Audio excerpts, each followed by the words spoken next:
राजांच्या दुर्वर्तनाची खबर तुम्हाला केव्हा मिळाली? आपण कर्नाटकाच्या मोहिमेवरून परतत होतो तेव्हाच महाराज. मग तुम्ही आमच्या कानावर घालण्यात कसूर का केली? कसूर घडली नाही महाराज. राजेच्या वर्तनाबद्दल तऱ्हेच्या वावड्या उडवलेल्या आम्ही पाहत होतो, पण निश्चित शाबी ती कशाचीच होत नव्हती. आमच्याही पुढे तोच प्रश्न आहे. निश्चित शाबी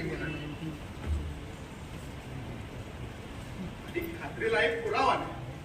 पुरावा पुरावा पुरावा आमच्या शब्दावर इतका गैरविश्वास दाखवाल अशी अटकळ असती तर आम्ही.